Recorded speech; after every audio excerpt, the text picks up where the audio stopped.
Hey, welcome back to the channel, man. Subscribe to this channel, like this video. Everybody comment down below. Let me know where you from. Let me know if you're rocking with Young Dolph.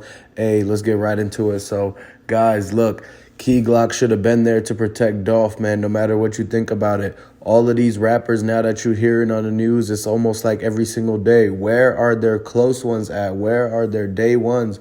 Where are the people that they're always in their music videos with? Where are those security guards that they're always at their shows with? It's like, why is it that when they're all by themselves is when they get caught lacking, or when they're with their girlfriend?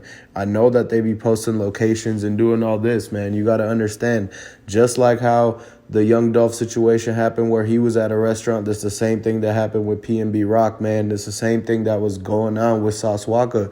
So you got to understand that it's always somebody watching these guys, and somebody was watching Young Dolph. They were following him with the Bentley.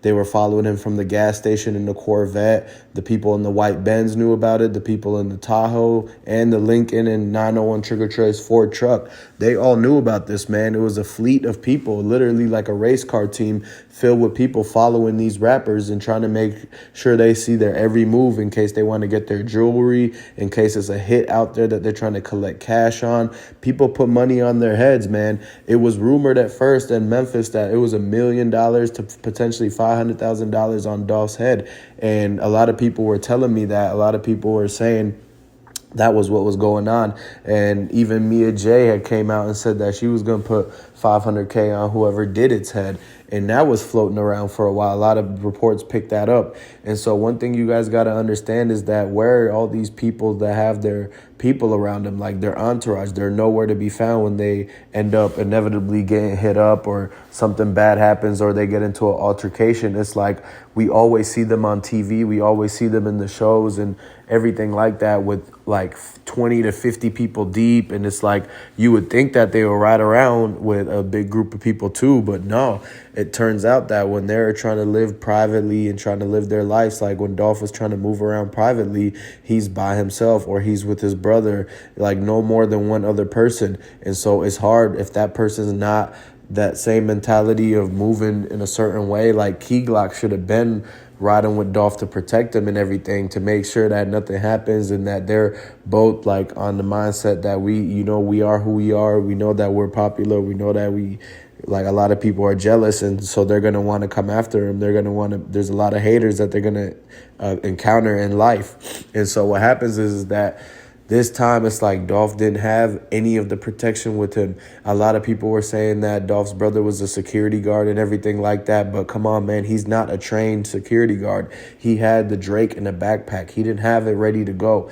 He still had to literally put the bump stop, like everything together while it was all going down. And so that little few minutes of delay could have been a difference of a lot of different things, whether it would have been that they got away or whether somebody would have got hit and not got to the car. But it didn't change the fact that Dolph still got hit. And it's like, that's the reason why you got to move with a team where one person is literally constantly looking out for what's coming from like way far away, and then you got another person that's keeping an eye on what's close, and somebody what's middle and everything like that. And so everybody got a job to do. And so it's like, where are all these people that they have on at their shows with them? Where's Snoop Bands? Where are all these guys? It's like that's the team that's supposed to be there. At least they can act as security guards, because they know they're going to want to protect themselves too. A lot of these rappers, man, they get into situations when they go to LA, but it's like this can happen in their own hometown, man. Dolph got hit up in his own hometown because he was trying to go back to some hood cookie store or whatever it is that these Cookie Monsters, and that stripper girl that works there basically is like the one that came out and made mistakes on the things that she said to the reporters, that literally caught her red-handed in her the owners and whatnot of being in the store. When she said, first of all, she said that they called her dad called her and said that he was inside the store. Now, that doesn't mean that he was in the store when everything happened. But then again, she went ahead and said that, okay, he called her from inside the store. Then she was talking about how he was saying, stay with me, Dolph, stay with me, Dolph. So that's the mistake she made. That right there, when she's already, first of all, confirmed that he was inside the store when he called, you can't change that story anymore, right?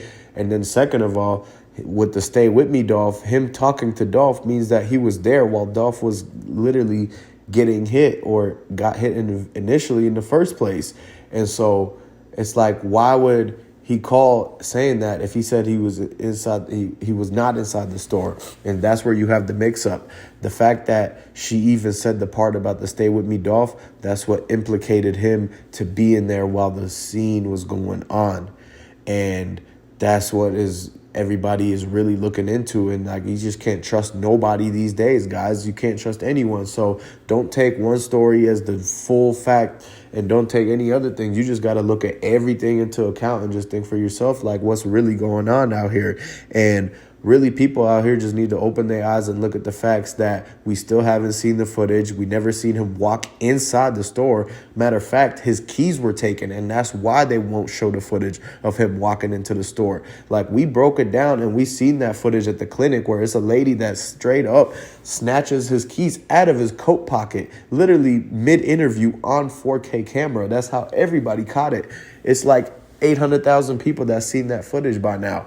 And so what you got to understand is that don't forget about those things, because when they say that they're not going to release the footage of him at least walking or at least driving up in the parking lot, like, what's so bad of just getting the footage of him driving in the parking lot? There's nothing wrong with showing that. That's not going to make anything, like, that's not going to jeopardize anything other than revealing the truth if they're trying to, push a certain thing that happened, a certain scenario, right? And so you just got to realize that they took his keys, so there's no way he could have pulled up in the car at there. Somebody else did that. And then the fact that they did the change up of the location where they're going to have the turkey drive, and that's allegedly at the same time frame of when he went missing. And so remember when the first report came out, the family said that they had not seen young Dolph in 2 days. I'm taking it back to November, guys. Like, this is 10 months ago when they told us that when I made my first videos, and you seen 10 months ago, I talked about how the family said he was missing for 2 days. He had not came home. They had not seen him. That actually goes along with the fact of how he's wearing that same yellow shirt for 2 days in a row.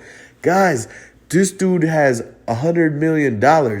He's supposed to go home and change in his mansion. So what prevented him from going home that night and doing that? Because never have we seen him stay in the same pair of clothes for multiple days in a row. He actually owns an entire Dolce & Gabbana wardrobe that he switches out in every single day.